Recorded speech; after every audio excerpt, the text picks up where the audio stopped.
Il est temps de vous informer sur la radio-site online Le Sommaire.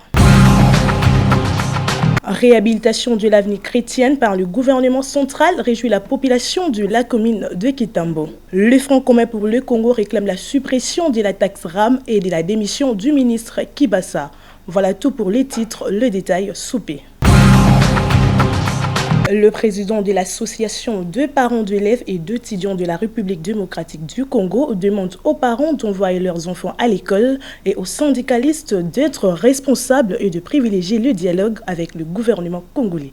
Un reportage. Rentrée scolaire 2021-2022, le président de l'association des parents d'élèves et d'étudiants de la République démocratique du Congo, David Steve Dianté-Zouampongi, appelle tous les parents de se mobiliser pour envoyer leurs enfants à l'école et de ne pas suivre les rumeurs. Au cours d'une déclaration tenue ce dimanche 3 octobre 2021, le président de l'ANAPECO met en garde toute personne qui tentera de perturber le calendrier scolaire tel que fixé par le ministre de l'EPST. Très chers parents, voici à la date tant attendue de la rentrée scolaire le 4 octobre 2021. Nous vous encourageons tous à vous mobiliser, préparer les enfants à envoyer à l'école. Nous voulons que ce soit une journée de fête, surtout pour les tout petits qui découvrent le milieu scolaire. Il ne faut pas créer le traumatisme dans leur tête avec des mouvements inconsidérés qui pourront avoir des conséquences sur leur vie future en croyant que l'école n'est pas un bon milieu à fréquenter. Et c'est comme ça que nous demandons à tous, notamment à nos collègues parents enseignants, d'être responsables, de savoir que la rentrée scolaire n'est pas un fait syndical, mais c'est le fait du pouvoir organisateur de l'éducation. Le Sénat a fait des recommandations pertinentes aux membres du gouvernement concernés par la mise en application et exécution de l'état de siège décrété à l'est du pays par le chef de l'État. C'était au cours d'une plénière tenue le 2 octobre à huis clos, présidée par son président Modeste Bahati Lukwebo.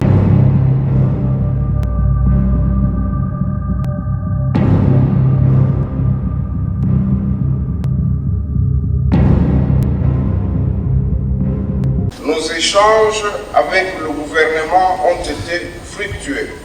J'exhorte les membres du gouvernement à prendre en compte les suggestions pertinentes des sénateurs que je félicite pour leur contribution responsable à ces échanges.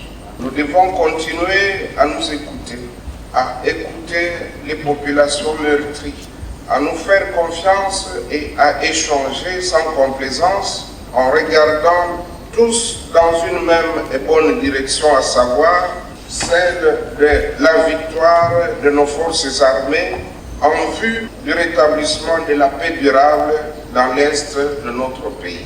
Je signale que ces échanges se poursuivront jusqu'à la fin de l'état de siège. Notre commission défense, sécurité et frontières poursuivra son travail dans les jours et semaines à venir et restera en contact avec les membres du gouvernement qu'elle souhaitera éventuellement écouter ou approfondir avec certains aspects de la question. Le ministre des Finances, Nicolas Kazadi, a lancé le samedi 2 octobre depuis Kisangani la seconde phase du déploiement du logiciel SIG Régie qui s'inscrit dans le cadre de la lutte contre la fraude fiscale. Nous avons des défis énormes, entre autres celui d'opérer les transferts en termes de subventions aux provinces. Défis que nous affrontons avec beaucoup de courage. Rien que pour ce mois de septembre qui vient de se terminer, nous avons transféré plus de 120 milliards de francs congolais aux différentes provinces. Mais malgré cela, la frustration demeure parce qu'elles attendent plus et elles ont raison, aussi bien pour le fonctionnement des assemblées provinciales que pour les gouvernements provinciaux et pour les budgets d'investissement. C'est la première fois en 2021, depuis de longs mois, depuis de longues années, depuis 2012, que les provinces ont commencé à recevoir des budgets d'investissement. C'est l'effort en matière de recettes qui a permis de faire cette petite avancée qui reste encore minime. Nous voudrions aller plus loin, mais il est clair qu'en même temps que nous allons plus loin au niveau central, il faut aller plus loin au niveau provincial. Parce qu'il y a un gap important à combler en termes de mobilisation des recettes provinciales Et j'en parlais tout à l'heure ce matin avec la ministre du Budget. L'impôt sur le revenu locatif n'est quasiment pas perçu dans la province. Voilà des niches sur lesquelles il faut travailler. Et l'informatisation va vous aider à y parvenir. Et nous restons disponibles pour vous appuyer, vous accompagner au-delà du sujet qui nous rassemble ce jour. Le président de l'Assemblée provinciale du Congo central, Jean-Claude Vwemba, a lors de son discours de l'ouverture de la session ordinaire du septembre, soulevé deux questions urgentes de la gouvernance liées à la politique de la province. Reportage. Jean-Claude Vwemba, président de l'Assemblée provinciale, a débuté son discours par ce qu'il a appelé la question urgente, celle de la gouvernance du Congo central. Et quoique voilé pour comprendre son contenu, Jean-Claude Vwemba a abordé les questions essentielles liées sur la politique du Congo central, vécue à ce jour depuis l'arrivée de l'inspection générale des finances au Congo central. Ce que l'on peut également retenir, c'est la sincérité du président de l'Assemblée provinciale, l'honorable Jean-Claude Vwemba, et qui reconnaît avoir échoué sur la relance des travaux du stade Lumumba, tel qu'est annoncé. Mais laissez-moi vous dire la limite qu'il faut fixer à cet exercice. Là où je n'accepterai pas d'aller, c'est la réouverture de la boîte de Pandore. Je ne souhaite pas et je n'accepterai pas qu'on réinstalle un niveau de clivage au sein de l'hémicycle entre nous. Mais de grâce, nous devons bien mesurer l'impact de nos projections. J'aimerais qu'on ne perde plus le temps avec des initiatives hasardeuses dont la finalité serait la déstabilisation des institutions. Aujourd'hui, nous sommes en face à une situation différente. Il s'agit de sortir du bourbier. Hier, c'était la machinerie qui allait en panne. Aujourd'hui, c'est le gouvernail qui s'est embourbé. La province tourne, mais pas encore dans la bonne direction. Chaque jour qui passe, nous avons des révélations sur des pratiques non conventionnelles qui ont été érigées en mode de gouvernement. Nous aurions pu collectivement éviter à la province cet abîme.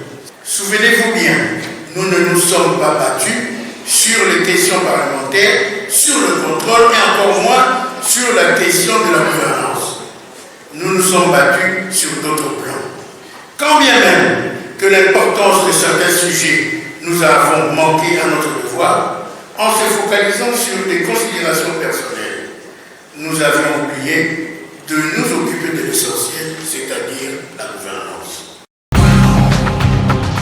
Comme une lieutenant du numéro 1 de la ville-province de Kinshasa, Madame Brigitte Mwalukie-Kembe, après avoir supervisé les travaux de Kinbopeto dans sa municipalité de Lansele, elle est descendue sur terrain pour visiter le ravin qui menace la route vers le fleuve au quartier Kinkole Pêcheurs. Suivez.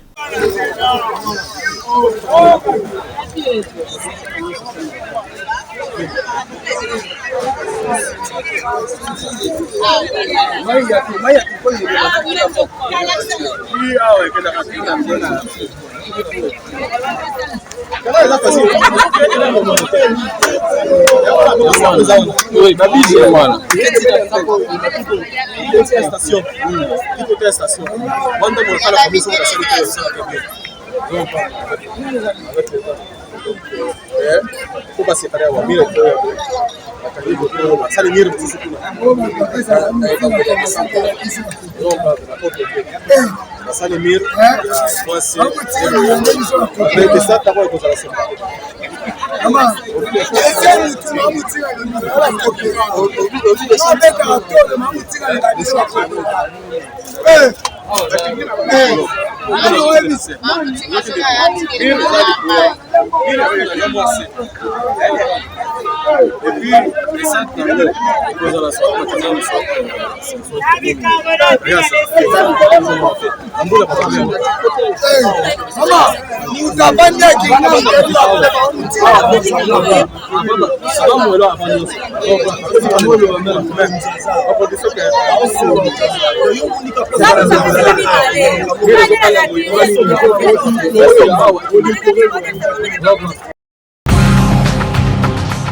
Le caucus de députés nationaux du Front commun pour le Congo, à travers une déclaration rendue publique ce lundi 4 octobre, réclame la suppression de la taxe RAM et la démission du ministre de PTNTIC, Augustin Kibassa. Suivez. Fond de la question des rames, tenant compte de la condamnation unanime de la taxe RAM par les députés nationaux, aussi bien de la majorité que de l'opposition, lors du débat général sur la question orale avec débat adressé au ministre Augustin Kibasa Maliba à la plénière du 29 septembre 2021, considérant le désaveu général par la population de la perception de cette illégale taxe RAM, faisons solennellement la déclaration suivante.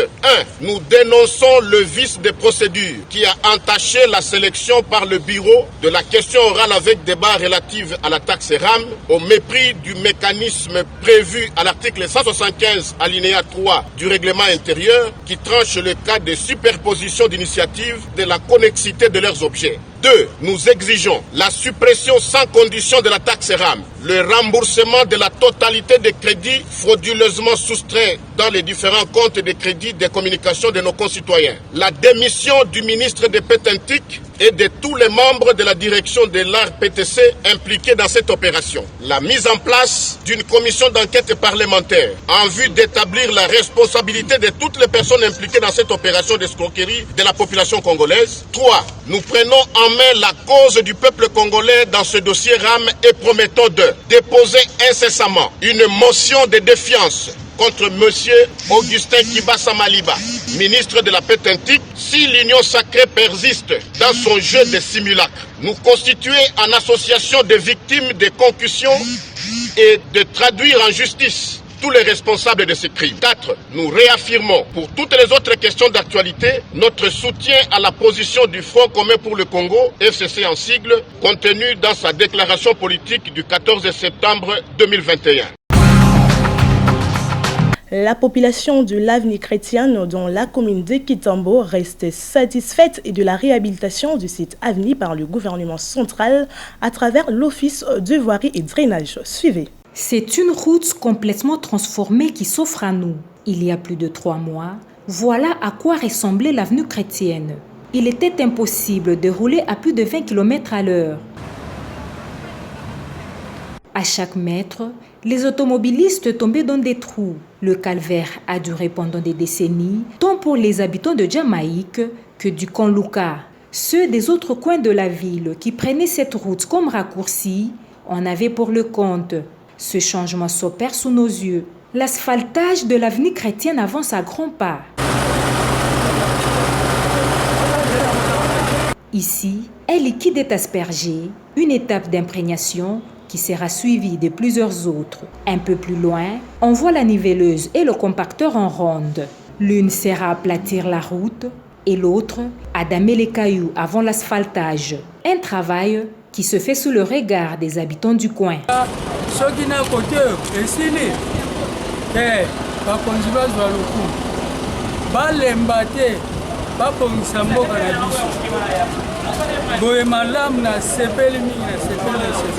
Donc ça c'est vraiment un quartier qui a été depuis très longtemps oublié. Mais voilà qu'aujourd'hui, c'est devenu vraiment praticable, désenclavé. Les usagers doivent nécessairement garder ça en bon père de famille, c'est-à-dire protéger. Le terrain est marécageux sous le pont Lunda Bouloulou. Ici, la route sera construite en béton. Déjà, les engins enlèvent les immondices afin de déboucher ces lieux. Rappelons que la construction de l'avenue chrétienne se fait grâce à la synergie entre les génies militaires et l'OVD. Voilà qui met terme à notre journal et merci de l'avoir suivi. Au revoir.